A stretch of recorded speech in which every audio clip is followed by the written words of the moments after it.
আসসালামু আলাইকুম ওরহমতুল্লাহি ওবারাকাতুহু। প্রিয় বন্ধুরা, কেমন আছেন? আশা করি সকলে ভালো আছেন। বন্ধুরা, আজকে আমি নিয়ে আসছি আপনাদেরকে দেখাতে চট্টগ্রাম সমুদ্র সৈকত। পতেঙ্গা চট্টগ্রাম শহরের 14 কিলোমিটার দক্ষিণে অবস্থিত একটি সমুদ্র সৈকত। এটি কর্ণফুলী নদীর মোহনায় অবস্থিত।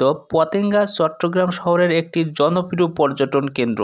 1991 সালের ঘূর্ণিঝড়ে এই সৈকতটি ভয়াবহভাবে ক্ষতিগ্রস্ত হয়। বর্তমানে সমুদ্র সৈকতে সিমেন্ট দিয়ে তৈরি করা হয়েছে বেড়িবাঁধ। শাহ আমানত আন্তর্জাতিক বিমানবন্দর এবং বাংলাদেশ নৌবাহিনীর ঘাঁটি বিএনএস ঈসা খান পতেঙ্গার সন্নিকটে অবস্থিত। এছাড়া চট্টগ্রাম বন্দরের অনেক জেটি এখানে অবস্থিত রয়েছে।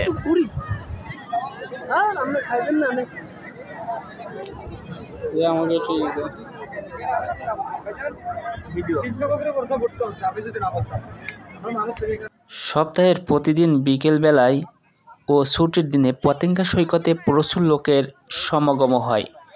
সূর্যোদয় দেখার জন্য ভোরে ঘুম থেকে উঠেই সৈকতে চলে আসতে হবে। বিকেলের দিকে মন চাইলে পানিতে নেমে আনন্দের মাত্রা আরও বাড়ানো যায়। তবে পতেঙ্গা সমুদ্র সৈকতের প্রস্থ খুব বেশি নয় এবং এখানে প্রচুর সাঁতার কাটা ঝুঁকিপূর্ণ। স্পিড বোটে চড়ে সমুদ্রে ভেসে বেড়ানোর সুযোগ রয়েছে। এছাড়া সমুদ্র তীরে ঘুরে বেড়ানোর জন্য সি বাইক এবং ঘোড়া পাওয়া যায়। এর জন্য অবশ্য ঘন্টা প্রতি নির্দিষ্ট হারে আপনাকে ভাড়া গুনতে হবে। সমুদ্র জাহাজের চলাচল কিংবা মাথার উপর দিয়ে উড়ে যাওয়া বিমানও দেখা যায় মাঝে মাঝে। সাধারণত বিকেলে গড়াতেই থাকলে জোয়ার আসতে শুরু করে। জোয়ার শুরুর আগে বাঁধ অনেকটা তলিয়ে যায়, তীরে এসে পড়ে ঢেউ।